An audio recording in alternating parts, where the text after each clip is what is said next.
Ce livre a pour but de dévoiler les stratégies de Satan et de fournir des armes spirituelles pour résister à ses influences néfastes. Nous proposons également des chapitres détaillés sur les techniques de délivrance spirituelle, les étapes de guérison intérieure et les moyens pratiques pour construire une vie centrée sur Christ. Chaque section est enrichie de témoignages approfondis, de prières spécifiques et d'outils pour la victoire spirituelle. Soyez encouragés et armés pour le combat spirituel. Que Dieu vous bénisse au nom de Jésus-Christ de Nazareth. Révérend Christ Mupuela. Ce livre inspiré et structuré et détaillé exposant les stratégies de Satan et les solutions pour y résister dans le monde invisible. L'idée parfaite de Satan pour faire tomber au péché. Introduction. Dans le monde invisible, un combat spirituel intense se déroule chaque jour. Satan, ennemi de nos âmes, utilise des stratégies subtiles et destructrices pour détourner l'humanité du chemin de Dieu. Parmi ces pièges les plus efficaces figurent l'immoralité sexuelle, le démon de la luxure, l'esprit dépressif et la pornographie. Ce livre a pour but de dévoiler ces stratégies et de fournir des armes spirituelles pour résister à ces influences néfastes. Nous explorerons ces aspects en profondeur, en nous appuyant sur des références bibliques, des témoignages et des conseils pratiques pour briser les chaînes de l'ennemi. Chapitre 1.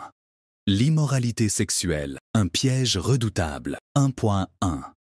La sexualité dans le plan de Dieu. Dieu a créé la sexualité comme une bénédiction dans le cadre du mariage. Cependant, Satan a corrompu cette institution divine en introduisant la fornication, l'adultère et d'autres déviances qui souillent l'âme. La Bible nous enseigne que le mariage soit honoré de tous et le lit conjugal exempt de souillure. Hébreux chapitre 13 verset 4. L'immoralité sexuelle est un des péchés les plus destructeurs, car il affecte non seulement le corps, mais aussi l'âme et l'esprit. Les Écritures nous avertissent que ceux qui pratiquent ces choses ne verront pas le royaume de Dieu. 1 Corinthiens 6, 9, 10. 1.2.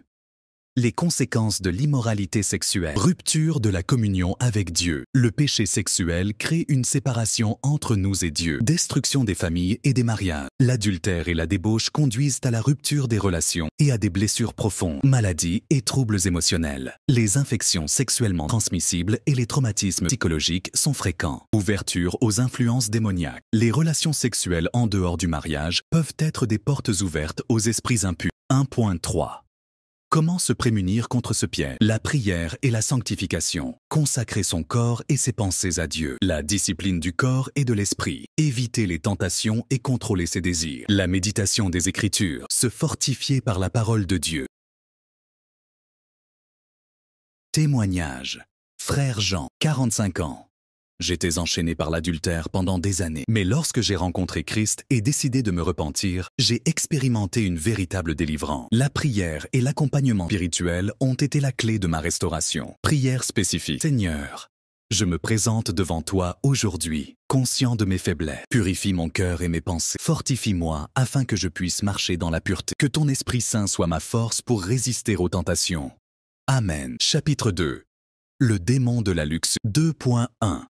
Les manifestations du démon de la luxure, pensées impures et obsessions sexuelles, dépendance au plaisir charnel, recherche constante de satisfaction matérielle et physique. 2.2.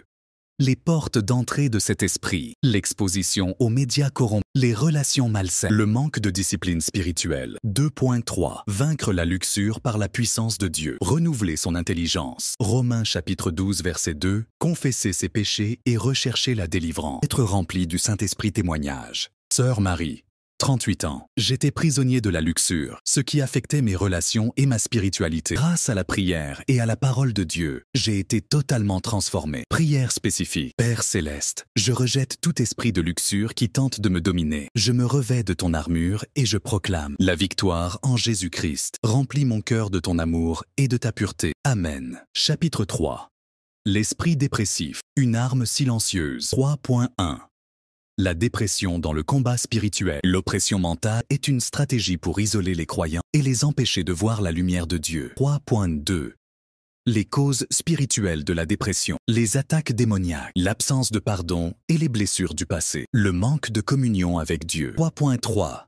Sortir de l'ombre de la dépression. La puissance de la louange et de l'adoration. S'appuyer sur les promesses de Dieu. Chercher un soutien spirituel et émotionnel.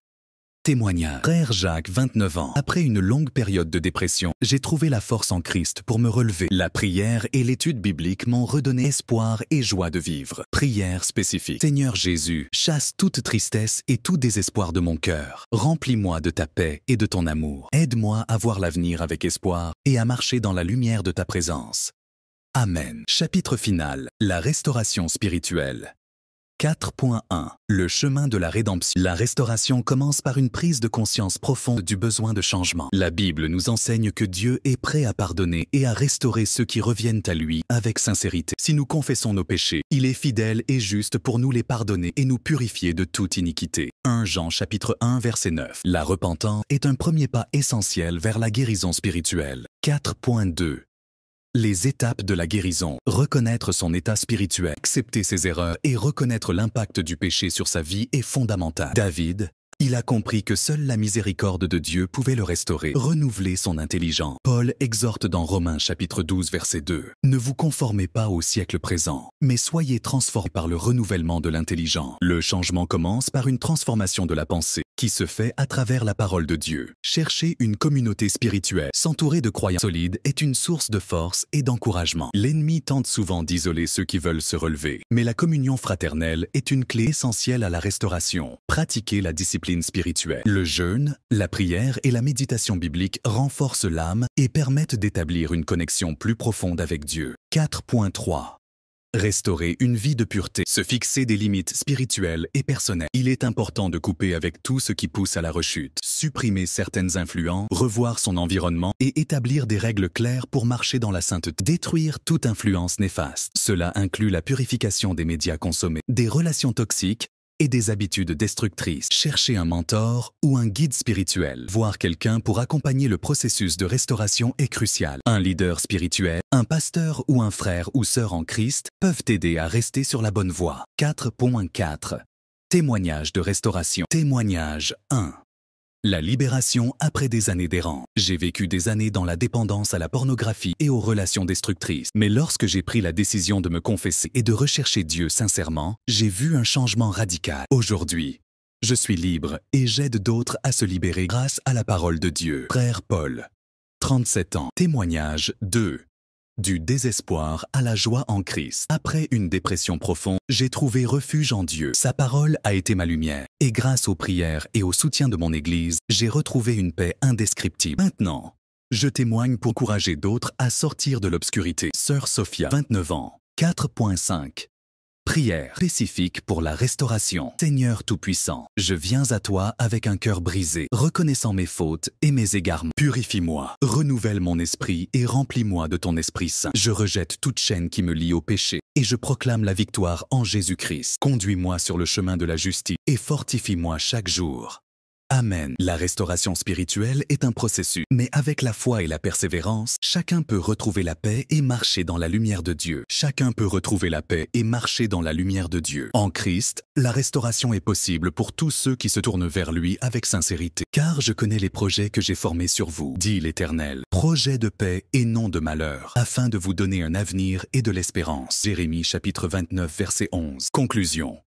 La victoire en Christ. Satan a développé des stratégies puissantes pour faire tomber l'humanité. Mais Dieu nous a donné les armes spirituelles pour résister. La prière, la lecture de la parole et une vie consacrée sont essentielles pour marcher dans la victoire. En Christ, nous sommes plus que vainqueurs. Merci de nous avoir lus et suivis. Que Dieu vous bénisse. Gloire soit rendue à notre Seigneur Jésus-Christ. Abonnez-vous à notre chaîne et partagez afin que sa révélation et sa parole soient entendues de tous jusqu'aux extrémités de la terre. Merci. Révérend Dachrist Moupoué.